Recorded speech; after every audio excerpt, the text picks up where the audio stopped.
The glow of my phone screen is the only light in the room. It's a sterile, blue-white light, and it paints the ceiling with shadows that look like cracks in the foundation of my world. A notification slides down from the top of the screen. A photo memory from a social media app one barely use. It's a name I don't recognize, someone named Chloe, sharing an album. The title is simple, cheerful, and it feels like a punch to the gut. Jessica's surprise baby shower. My finger hovers over the notification, a tremor running through my hand. I shouldn't. I know I shouldn't. It's a mistake, a wrong number, a digital ghost. But my thumb has a will of its own. It taps. The album opens. A sea of pastel balloons, pink and blue. A banner made of glittery cardstock. Smiling faces I know. His sister. His mother. Our friends, Sarah and Tom, who we were supposed to have dinner with last month before they canceled because their cat was sick. And then, in the center of it all, is him. My husband, Mark. He's beaming, a wide, genuine smile I haven't seen directed at me in years. His arm is wrapped tightly around a woman with a round, perfect belly. Jessica. She's glowing, her hand resting protectively on her stomach, her other hand holding his. He's holding something up for the camera, a tiny blue onesie with the words "Daddy's little co-pilot" printed on it. He looks happier than I have ever seen him. The date stamp on the photo, nestled in the bottom corner of the digital frame, is today, October 14th, our 10th wedding anniversary. The anniversary he forgot. The anniversary he was missing because of an unavoidable client dinner across town. The air leaves my lungs in a single, silent gasp. My world shrinks to this glowing rectangle in my hand, this portal to a life I never knew existed, a life that has been running in parallel to mine, stealing its light, its air, its future. The room is silent, but in my head, a siren is wailing. It's the sound of a decade shattering into a million irreparable pieces. If you've ever felt that sickening lurch, that moment the floor disappears from beneath you, and you're just falling, tell me about it in the comments. I read every single one. And if you're new here, please subscribe. It helps me tell these stories, to give voice to the silence that follows the scream. 10 years. A decade. It feels like a lifetime and no time at all. I remember the beginning so clearly. We met in a crowded, noisy coffee shop, both reaching for the last almond croissant. He smiled, a lopsided, charming grin, and insisted I take it. "You look like you need it more than I do," he'd said. I was running on 4 hours of sleep, cramming for a final exam, and I probably did. We talked for 2 hours that day, the coffee growing cold in our cups. He told me about his dream of starting his own architectural firm. I told him about my passion for landscape design. It felt like we were two halves of the same blueprint, designed to build something beautiful together. And we did. We started with nothing. A tiny apartment with a leaky faucet and neighbors who fought at 3 in the morning. We ate ramen noodles and dreamed of filet mignon. We worked tirelessly, him drafting plans until his fingers were stained with ink, me sketching garden layouts until my eyes blurred. We poured every penny, every ounce of energy into launching Stone and Bloom, our combined venture. His architecture, my landscapes. We built it from the ground up, brick by brick, rosebush by rosebush. Our wedding was small, in the backyard of the first house we managed to buy, a fixer-upper that we'd poured our own sweat and love into. We stood under an archway I'd woven from willow branches and climbing roses, and he promised me a lifetime of partnership, of honesty, of shared dreams. I believed him. I believed every word. His hand in mine felt like home. His voice was the only compass I needed. The first few years were a blur of success and happiness. The business took off. We moved into a bigger house, the one we lived in now, a modern glass and steel structure that Mark had designed himself. I'd filled the grounds with a sprawling, wild garden that was my sanctuary. We had everything we'd ever dreamed of. Almost everything. The dream of a family, the one we'd spoken about in hushed, excited whispers in that first tiny apartment, remained stubbornly out of reach. We started trying after our 3rd anniversary. The months turned into a year, then two. The easy optimism soured into a quiet, gnawing anxiety. Then came the doctors, the tests, the cold, sterile rooms that smelled of antiseptic and shattered hope. Unexplained infertility, they called it. A frustrating, infuriatingly vague diagnosis. We embarked on the brutal journey of IVF. The daily injections, the hormonal swings that left me weeping one minute and raging the next, the clinical, passionless way we were forced to try and create a life. Mark was my rock through it all. He held me when the hormones made me feel like a stranger in my own skin. He administered the shots when my hands were shaking too much. He sat in waiting rooms, holding my hand, his thumb drawing slow, reassuring circles on my palm. "We're a team, Clara," he'd say. "We'll get through this together. It's you and me." But each failed cycle chipped away at us. The negative pregnancy tests felt like tiny funerals. A grief settled into the spaces between us, a fine layer of dust coating our conversations, our intimacy, our laughter. We stopped talking about the future in terms of when and started avoiding the topic altogether. The silence grew. I thought it was a shared silence, a mutual mourning for the family we couldn't have. I see now it was something else entirely. It was the sound of him quietly packing his bags, emotionally checking out of our marriage long before he ever physically left. I threw myself into my work, into my garden. I poured my frustrated maternal energy into nurturing seedlings, into coaxing life from the soil. Mark threw himself into his work, too. The late nights at the office became more frequent. The business trips stretched from 2 days to 4, then to a week. I told myself it was the pressure of the business. I told myself he was providing for us, that this was his way of coping, of channeling his disappointment. I was a fool. I was a willing, accommodating fool, watering my garden while he was out planting a new one somewhere else. This morning, our anniversary, I woke up alone. His side of the bed was cold, the pillow uncreased. A note was on his nightstand. Had to go in early for a meeting. Huge potential client. "I'm so sorry, babe. I'll make it up to you tonight. Happy anniversary. I love you." The words felt hollow, but I chose to believe them. I spent the day preparing. I bought a ridiculously expensive bottle of champagne, the kind we'd had on our honeymoon. I cooked his favorite meal, braised short ribs that filled the house with a rich, savory aroma. I put on the dress he loved, a simple silk sheath the color of a stormy sea. I waited. 6 o'clock came and went. Then 7. At 7:30, he called. His voice was strained, full of static and what I now recognize as poorly rehearsed guilt. "Clara, I am so sorry. This dinner is running way over. Mr. Henderson is a talker, you know how it is. It's a huge deal for the firm. I can't leave." "Oh," I said, my voice small. I looked at the 2 perfectly set places at our dining table, the candles I'd lit already starting to drip wax onto the tablecloth. "Okay. Well, drive safe when you're done." "I will. I promise I'll make this up to you. We'll celebrate this weekend. A whole weekend, just us. I love you." "I love you, too," I'd whispered to a deadline. I ate alone, the silence of the big house amplifying the sound of my fork scraping against the plate. I blew out the candles, put the untouched food in the fridge, and washed the dishes. I changed out of my beautiful dress and into an old, worn t-shirt. I crawled into our cold, empty bed and scrolled through my phone, trying to numb the sharp sting of disappointment. And that's when it appeared. The notification. The album. The truth. I scroll through the photos again, a morbid fascination compelling me forward. There are dozens of them. Jessica opening gifts, her face a mask of joyful surprise. Mark is always there, right by her side, his hand on her back, his eyes fixed on her. He's helping her unwrap a state-of-the-art baby monitor. He's laughing as she holds up a pair of tiny sneakers. There's a picture of them cutting a cake shaped like a teddy bear, blue frosting smearing his thumb. He licks it off with a boyish grin. In every photo, he is a man I haven't seen in years. He is light and happy and completely, utterly devoted. Then I see the group shots.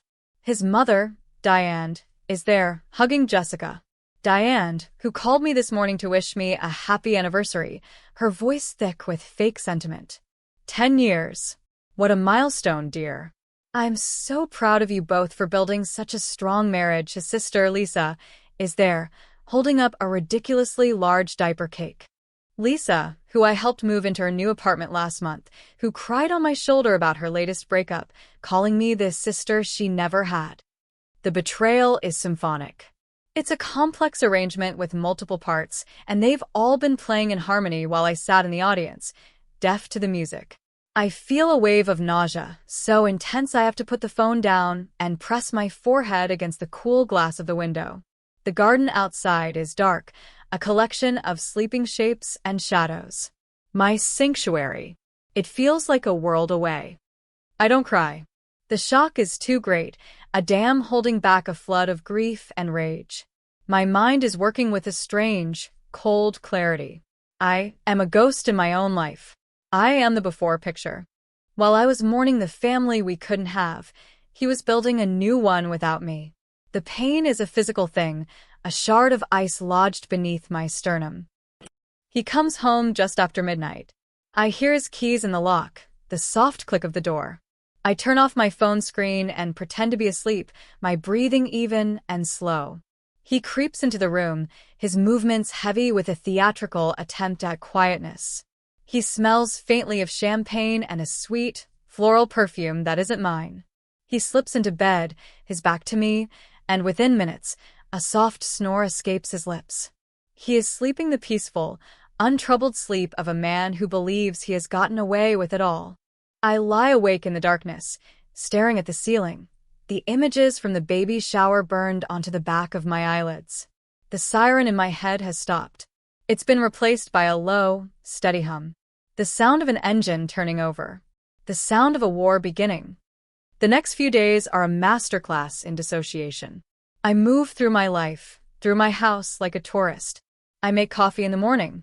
I smile when Mark kisses my forehead on his way out the door. I say, "You too have a good day," and the words taste like ash in my mouth. I am an actress playing the part of myself, and I am nailing the performance. Inside, I am a hollowed-out ruin. Every object in our house feels tainted. The photograph on the mantelpiece from our trip to Italy, was he texting her while I was taking that picture? The beautiful oak dining table he built for me, did he imagine having family dinners with her around it? The bed we share feels like a crime scene. His presence next to me at night is a violation. I flinch if his hand brushes mine in his sleep. I don't confront him. The words are lodged in my throat, frozen. What would I even say? How was the client dinner that was actually your pregnant girlfriend's baby shower? It feels too simple, too small for the magnitude of this betrayal. A simple confrontation would give him the opportunity to lie, to gaslight, to twist the narrative. He would make it my fault. I was too focused on the baby we couldn't have. I was emotionally distant. I pushed him away. I can already hear the script. I will not give him that satisfaction. No, I will not give him a stage on which to perform his tired excuses. I need evidence. I need a map of his lies. I need to understand the full scope of the world he built behind my back. So, I become a detective. My landscape design business can run itself for a few days. My grief and rage need a project of focus. They need a target. I start with the obvious. The phone bill. It's online, under our joint account. I log in, my heart hammering against my ribs. It's all there in black and white. A single number, called and texted dozens of times a day, every day, for the last year and a half. The calls are longest in the evenings, when he was supposedly stuck in traffic, or at the gym. The texts come at all hours, little digital breadcrumbs of a secret life. I look up the number. It's registered to a Jessica Riley. Her address is a chic apartment building downtown, one of the new ones with a rooftop pool. A quick search of her name on social media brings up her profile. It's public. It's like looking through a window into my husband's soul. Her page is a shrine to their relationship. Pictures of them on vacation in places he told me he was going for, business conferences, a trip to Napa, a weekend in a cozy cabin in the mountains. There are photos of them at dinner with friends, our friends, their smiles wide and carefree. He looks relaxed, happy, young. He is a man I barely recognize. Her captions are filled with nauseatingly sweet declarations of love. So lucky to be building a life with my soulmate. Can't wait to meet the little man who'll have the best daddy in the world. She posted a photo 2 days ago of an ultrasound picture, her hand and marks intertwined around it. The caption reads, "Our little miracle. See you in 6 weeks, baby boy 6 weeks." The timeline clicks into place with sickening precision. He was planning to leave me right after the baby was born. Next, I tackle the credit cards. I go through the statements line by line, a forensic accountant of my own heartbreak. The lies are so insultingly transparent. A charge at a high-end jewelry store, Fiore's, from last Christmas. I remember my gift that year was a gift certificate for a massage. I look up the store. They specialize in custom engagement rings. A charge from the Rose Petal, a boutique maternity store, listed under office supplies, dozens of charges for restaurants I've never been to, hotels in our own city. The client dinners were romantic dates. The late nights at the office were nights in her bed. The scale of it is breathtaking. This wasn't a fleeting affair. This was a parallel life. A meticulously constructed, long-term deception. He wasn't just cheating on me. He was building a replacement family. And he was using our money to fund it. The money from the business we built together. The money I earned designing gardens for wealthy clients, my hands raw and my back aching, while he was buying diamond rings for his mistress. One evening, Lisa, his sister, calls me. Her voice is bubbly, casual. "Hey, Clara. What are you up to?" "Not much. Just sketching out some new designs." I lie, closing the laptop screen where I have our credit card statements open. Oh, cool. "Hey, I was wondering, Mark mentioned you guys were thinking of selling that old leather armchair in the study. I'm looking for one for my new place. The armchair. The one we bought together at a flea market and spent a whole weekend restoring. The one he sits in every night to read. He's already divvying up our assets. He's already giving away pieces of our life." "I don't think we're selling it, Lisa," I say, my voice dangerously calm. Oh. "Oh, okay." Mark must have been confused. No worries. She sounds flustered, caught in the lie. "Anyway, gotta run. Talk soon." She hangs up before I can say another word. The call leaves me shaking. She's in on it. Of course she is. She was at the baby shower, smiling, holding that ridiculous diaper cake. They're all in on it. His whole family. They're vultures, circling, waiting to pick over the bones of my marriage. The feeling of isolation is crushing. I am completely and utterly alone in this. My support system is his support system. They chose a side a long time ago. I just wasn't aware the teams had been drawn. The pain is evolving. It's no longer the sharp, acute agony of the first night. It's becoming a cold, heavy weight in my chest. A permanent compagnon. I catch my reflection in the mirror, and I don't recognize the woman staring back. Her eyes are hollow, shadowed. There's a new hardness around her mouth. Grief is a crucible. It burns away the soft, trusting parts of you and leaves behind something tougher. Something that can withstand the fire. I nearly get caught one night. I'm in his home office, which has become my secret headquarters. I'm digging through the files for our business, Stone and Bloom. I have a sick feeling in my stomach, a suspicion that the deception runs deeper than just personal betrayal. I'm looking at the financial records, trying to make sense of a series of large payments to a consulting firm I've never heard of, Riley Creative Solutions. I hear his car pull into the driveway, much earlier than I expected. Panic seizes me. I shove the papers back into the filing cabinet, my hands fumbling.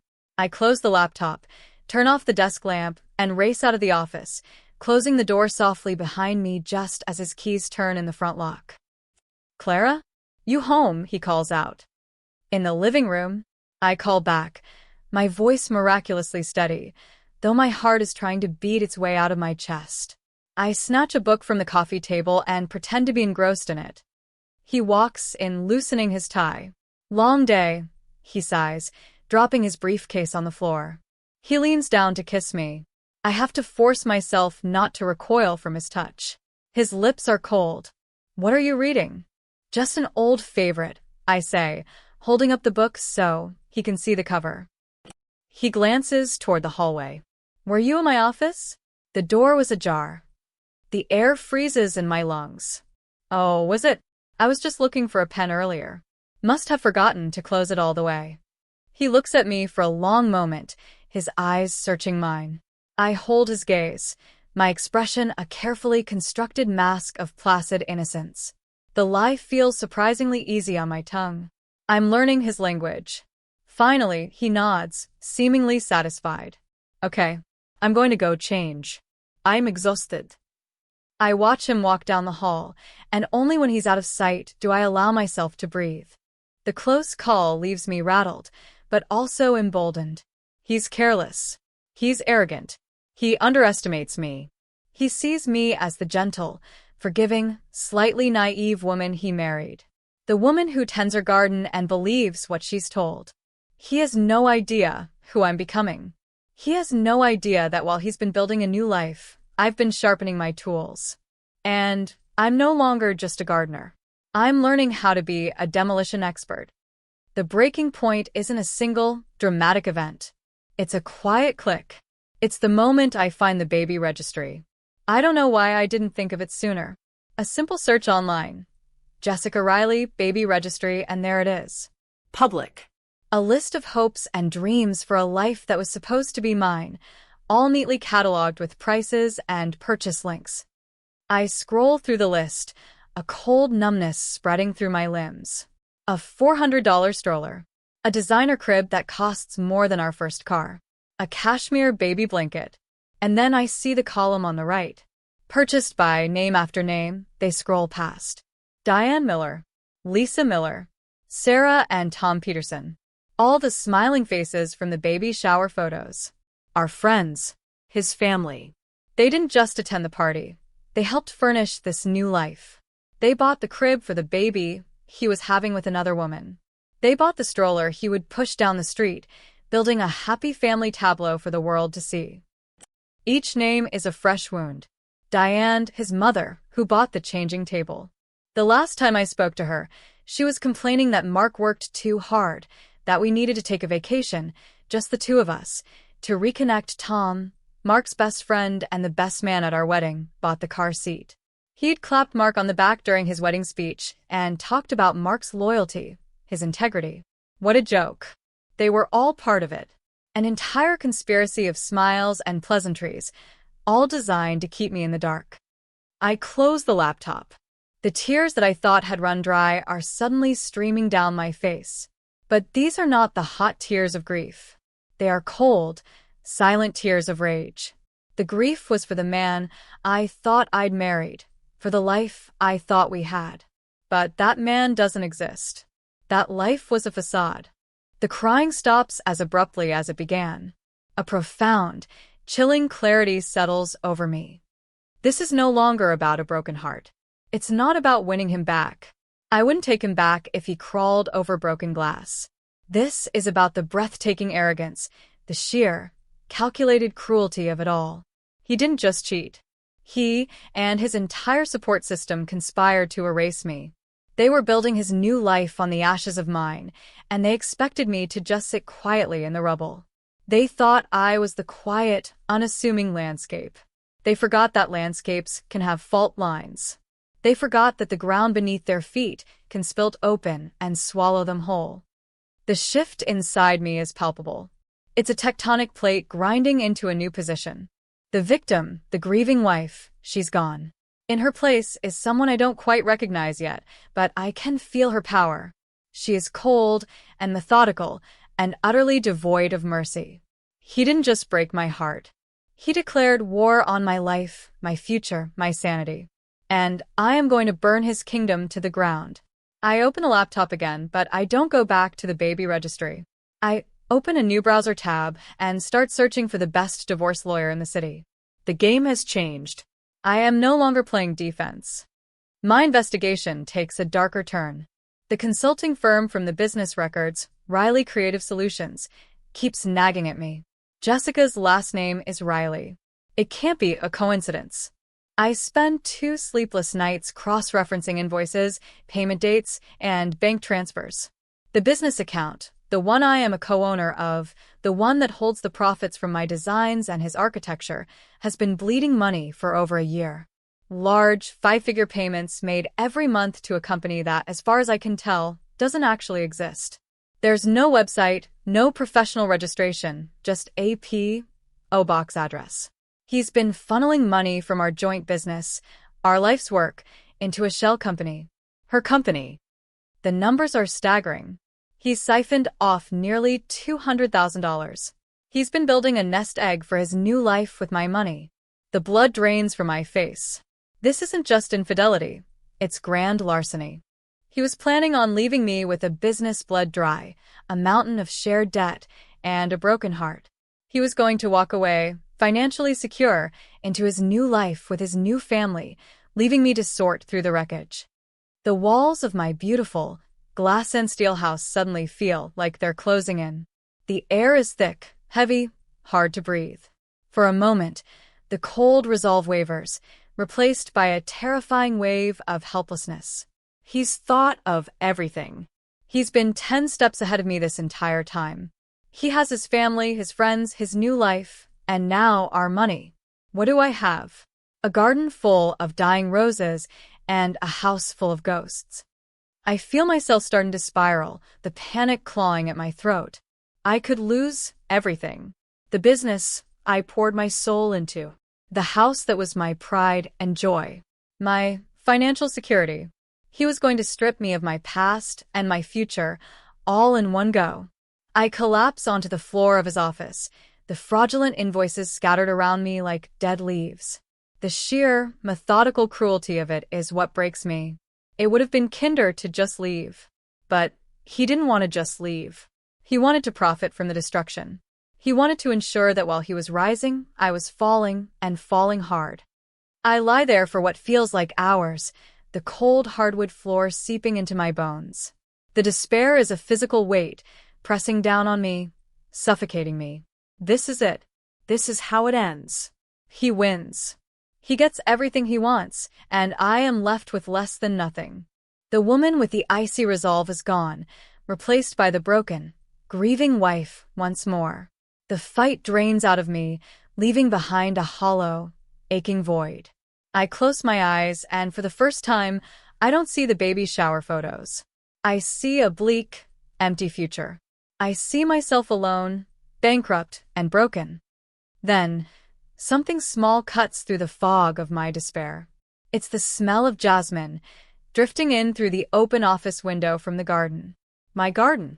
The one I designed, planted, and nurtured with my own 2 hands. I remember planting that jasmine vine years ago, a tiny, fragile thing. I remember protecting it through a harsh winter, worrying it wouldn't survive. But it did. It grew, wrapping itself around the trellis, and every summer, it exploded with fragrant, star-shaped blossoms. It was resilient. It had survived.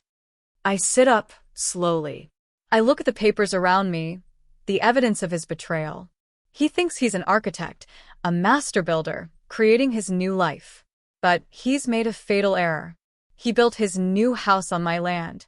He used my soil, my water, my sunlight. And he seems to have forgotten that I am the gardener. I know where all the roots are, and I know exactly how to pull them up. The despair recedes, replaced by something new. Not the cold rage from before, but something quieter, deeper. A steely, unshakable determination. He is not going to win. I will not be the collateral damage in the story of his new life. I will be the author of his downfall. I gather the papers, my movements no longer frantic or panicked, but calm and deliberate. I stand up, walk out of his office, and I don't look back. The next morning, I have an appointment. The law offices of Eleanor Vance are on the 40th floor of a downtown skyscraper. The view is panoramic, the entire city spread out below like a blueprint. Eleanor is a woman in her late 50s with sharp, intelligent eyes and a handshake that could crush walnuts. She doesn't offer platitudes or tissues. She offers a cup of black coffee and says, "All right, Clara. Start from the beginning. Don't leave anything out. I talk for 2 straight hours. I lay out the whole sordid story, from the forgotten anniversary to the fake consulting firm.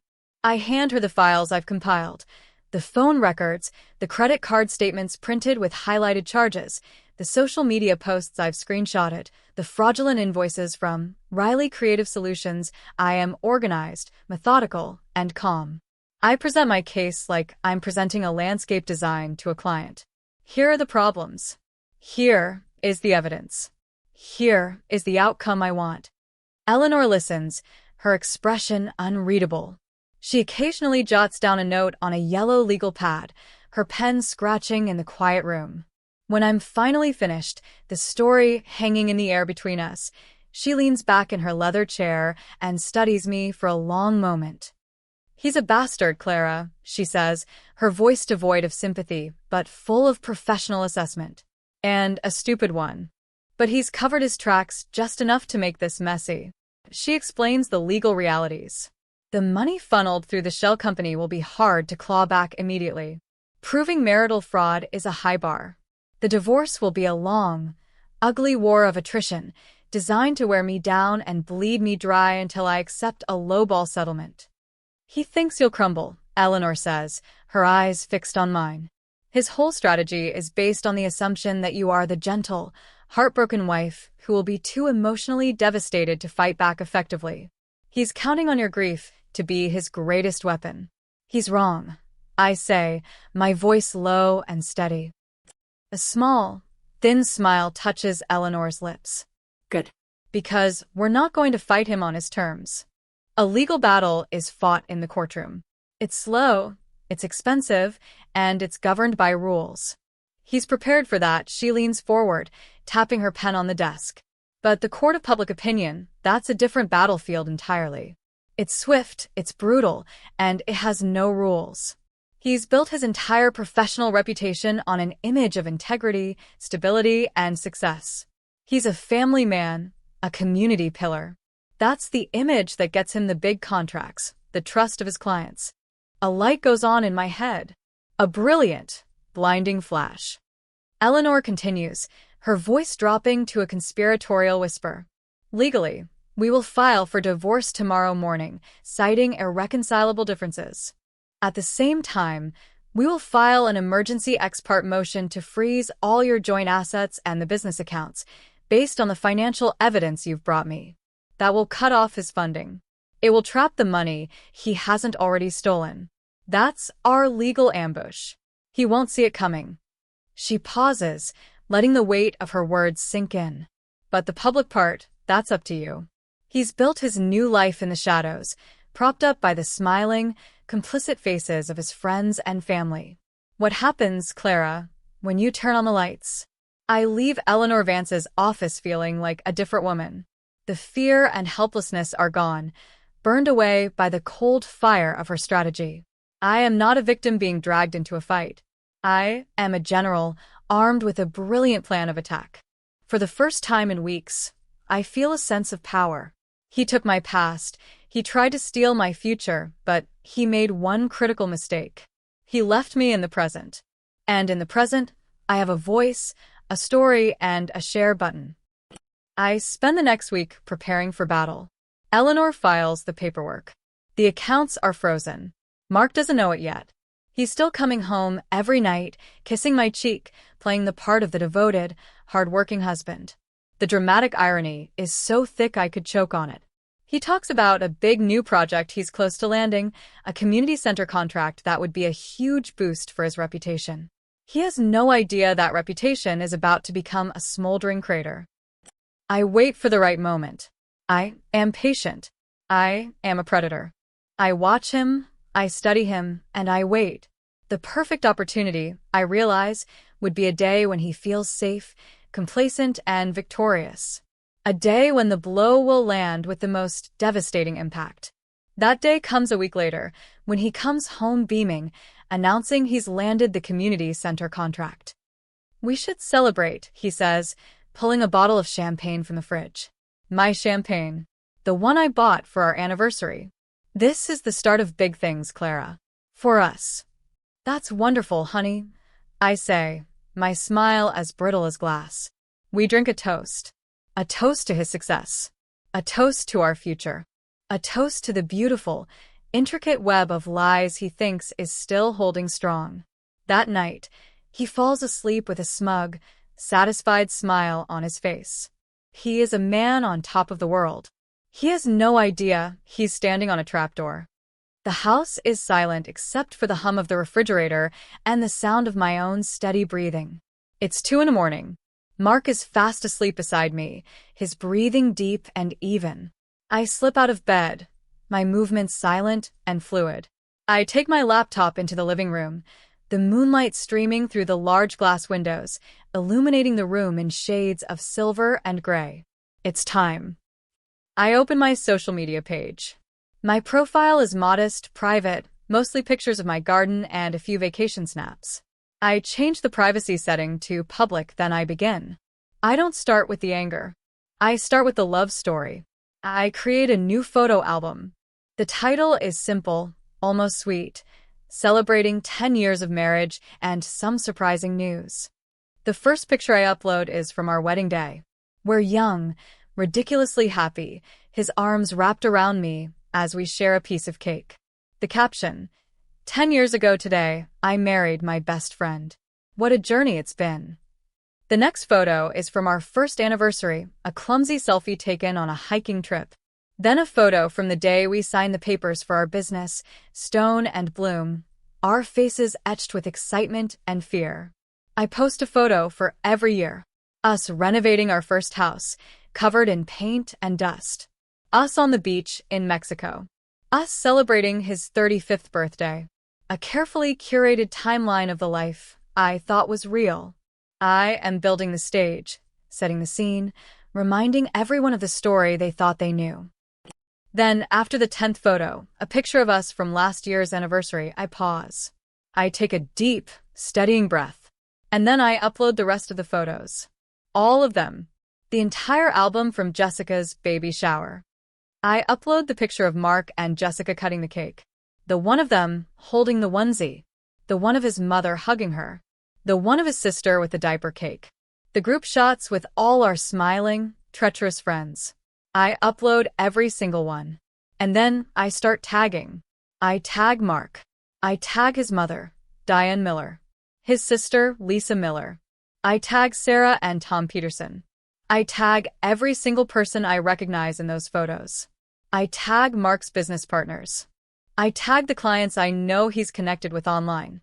I even tag the official page for the community center project he just won. Finally, I write the caption. I type it out, my fingers steady on the keys. There is no rage, no name-calling, no vitriol. Just simple, devastating, cold as ice truth. It seems there's so much to celebrate this year. On top of our 10th anniversary, I was so thrilled to learn that my wonderful husband, Mark, is going to be a father. I was so sad that his unavoidable client dinner kept me from attending his surprise baby shower with the lovely Jessica Riley.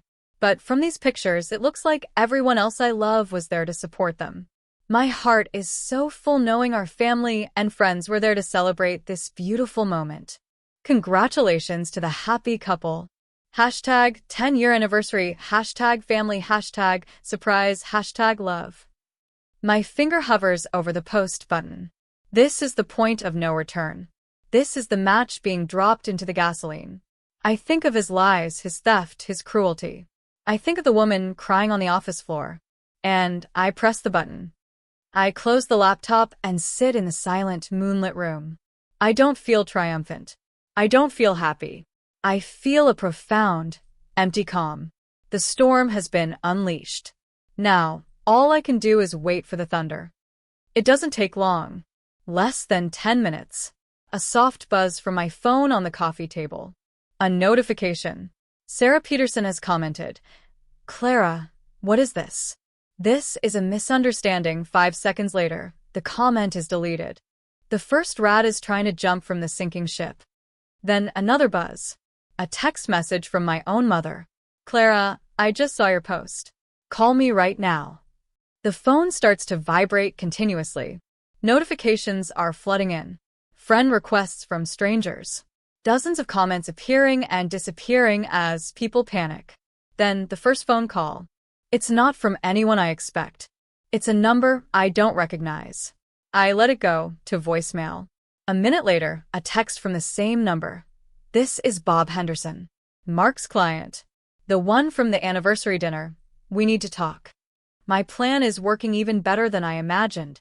I didn't just expose his affair to our friends and family. I exposed his lies to his business contacts. The carefully constructed wall between his personal and professional life has just been obliterated. The real show begins at 6:15 a.m. A scream from the bedroom. A primal, guttural roar of pure rage and disbelief. It's a sound I've never heard him make before. It's the sound of a king discovering his castle has been turned to dust overnight. I hear the thud of his feet hitting the floor, the frantic scrabbling for his phone on the nightstand. Then silence. A dead, heavy silence that lasts for a full minute. I can picture him, sitting on the edge of the bed, the blue light of his phone illuminating his face as he scrolls, as he reads, as the full scope of his public execution dawns on him. He storms into the living room. He's wearing nothing but his boxers, his hair a mess, his face a mask of pale, apoplectic fury. He's holding his phone in his hand like a weapon. "What did you do?" he snarls, his voice a low, dangerous growl. I look up at him from the armchair, my expression calm, my hands resting peacefully in my lap. "I told the truth," I say, my voice even. "I thought everyone should have the chance to congratulate you." "You've ruined me," he screams, his voice cracking. "My mother has called me 20 times. My boss just texted me demanding a meeting at 7 a.m. What the hell did you do?" "I'd say I did what you've been doing for the last 2 years, Mark," I reply, my voice still quiet, cutting through his hysteria. "I built a narrative." He's shaking, his whole body trembling with a rage that has nowhere to go. "You think this is a victory?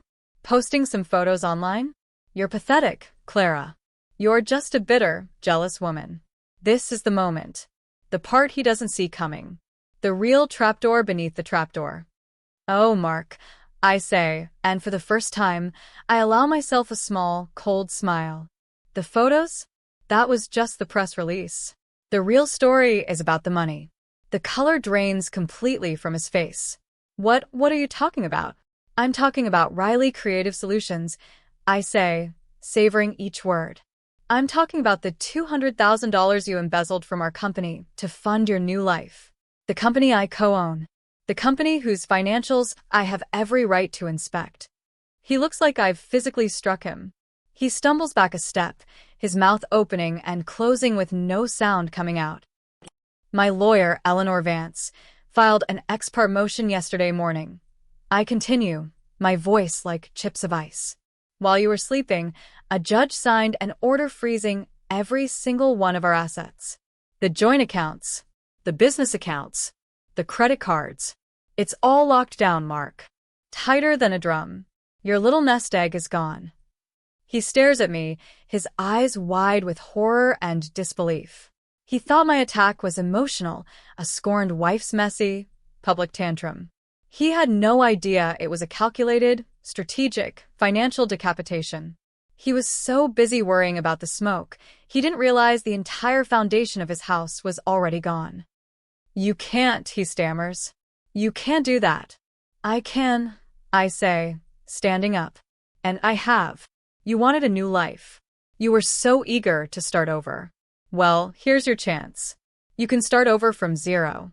Just like you were planning to leave me."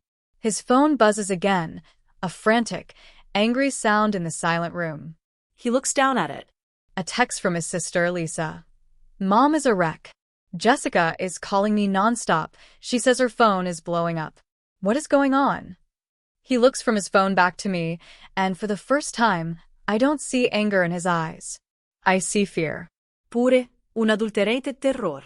The fear of a man who has lost control. The fear of a man who just realized the game was over before he even knew he was playing. He thought he was the architect of his own destiny. He never realized he was just a character in a story I was writing. And I had just written his final chapter. The fallout is a tidal wave. Mark's life, so meticulously constructed, disintegrates with breathtaking speed. His 7 a.m. meeting with his boss is short and final. The community center project, which was contingent on the firm's reputation for integrity, is pulled. He is fired by noon, asked to clear out his desk under the watchful eye of security. The public nature of the scandal makes him radioactive. His friends, our former friends, scatter like cockroaches in the light. They text me, of course. Pathetic, self-serving apologies. We were in an impossible position. Mark told us you two were separating amicably. We never meant to hurt you. I don't reply to any of them. I simply block their numbers. Their betrayal is a wound I have no interest in dressing. Let it fester. His family is a different story. His mother, Diane, leaves me a string of tearful, hysterical voicemails. At first, they're full of rage, accusing me of being cruel and vindictive. Then, as the financial reality sets in, and she realizes Mark is not only disgraced but also broke, the tone shifts. The voicemails become pleading. Clara, please. Think about the baby. This is your husband. You made vows, I listened to them once, a detached curiosity, my only emotion, and then I delete them. The vows he made were incinerated the moment he started his second life. And Jessica? The glowing mother-to-be? Her dream life evaporates. The money is gone. Mark, the successful, charming architect, is now an unemployed pariah living in his sister's spare room. Their arguments, I hear through the grapevine, are epic. She hadn't signed up for this. She'd signed up for the beautiful house, the Napa vacations, the financial security. She had fallen in love with the character Mark was playing, and now the actor was unemployed and the set had been torn down. Within a month, she moves back to her parents' house in another state, leaving him to face the consequences alone. The little co-pilot, it seems, would be flying solo with his mother. Meanwhile, Eleanor and I move with ruthless efficiency. With the accounts frozen and the evidence of his embezzlement so clear, he has no leverage. He can't afford a lengthy legal battle. He signs the divorce papers, agreeing to my terms. I get the house, sole ownership of the business, and a settlement that accounts for the money he stole. He walks away with his car, his clothes, and a mountain of debt from the life he tried to build. Selling the house is the hardest part. It's my dream house, filled with a decade of memories. But they are tainted now, every room a stage for a lie. I walk through it one last time, the day before the closing. The rooms are empty, echoing. My footsteps are the only sound. I stand in the living room and look out at the garden. It's autumn now. The leaves are turning brilliant shades of red and gold. It's a season of ending, but also of spectacular beauty. I realize the house isn't the dream. The business isn't the dream. They were just things. The dream was the partnership, the trust, the shared future. And that was gone long before I ever saw those photos. I don't sell the business. I rebrand it. Stone and Bloom become simply Bloom. I absorb his architectural work into my landscape design firm, hiring a new, young architect to work under me. I am the sole owner, the boss, the one in charge of building things. The irony is not lost on me. I move to a new city, a place where no one knows my name or my story. I buy a small apartment with a large terrace, high above the noise of a street. I fill it with plants. A new garden, a smaller one, but it's all mine. The work is healing. The silence is healing. For a long time, there is a scar, a tender place in my heart that aches when I let my guard down. A decade of my life was built on a lie. That kind of betrayal leaves a mark. But slowly, quietly, something new begins to grow in the space the grief left behind.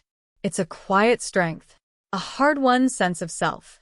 I survived. More than that, I fought back. I didn't let him write my ending.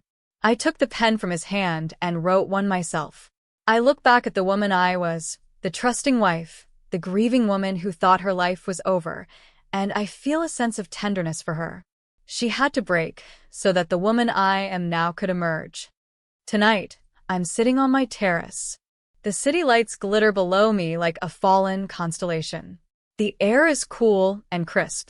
There is a pot of night-blooming jasmine next to my chair, and its sweet fragrance fills the air. It's quiet now. The silence isn't empty anymore. It's peaceful. It's the sound of a life that is entirely my own. If this story hit close to home, if you've ever had to fight to reclaim your own narrative, I'd love to hear your version in the comments. Thanks for being here with me tonight. Subscribing helps bring more of these to life.